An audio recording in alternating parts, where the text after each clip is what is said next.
పవన్ కళ్యాణ్ కీలకమైనటువంటి స్టెప్స్ తెలివిగా వేసుకొచ్చింది ఏంటయ్యా అంటే వంశీకృష్ణ యాదవ్కి విశాఖ వెస్టర్న్ విశాఖ సౌత్ చెప్పి ఇది విశాఖకు సంబంధించి సీటు అనౌన్స్ చేసి ఆ తర్వాత అక్కడే ఆగిపోయింది.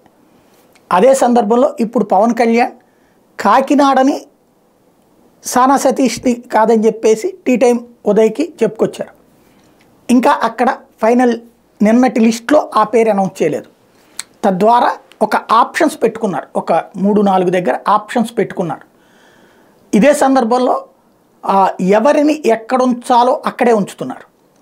ఇప్పుడు మహాసేన రాజేష్ తెలుగుదేశానికి వెళ్ళారు. ఇప్పుడు కొంతమందిని ఆయన పేరేంటి మన అంజిబాబుని తెలుగుదేశం నుంచి తెచ్చుకుని సీట్ ఇచ్చారు కదా, పి గన్నవరంలో మహాసేన రాజేష్కి ఇవ్వచ్చు కదా, లేదు. జనసేనలో చేర్చుకుని ఇవ్వచ్చు కదా, లేదు.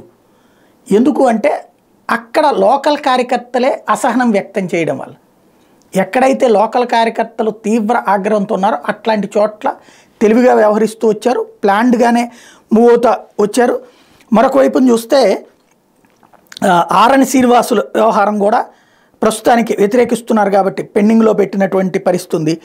ఓవరాల్గా అయితే ఇక మచిలీపట్నం విషయంలోనే ఏంటనేటువంటిది తేలాల్సి ఉంది. బాలశౌరిని పక్కన పెట్టి ఇప్పుడు నాగబాబుకి ఇస్తారా? ఓవరాల్గా అయితే కనుక తన ప్లానింగ్ అన్నటువంటిది డిఫరెంట్గా చేసుకెళ్తున్నాను అన్నటువంటి చూపిస్తున్నారు పవన్ కళ్యాణ్.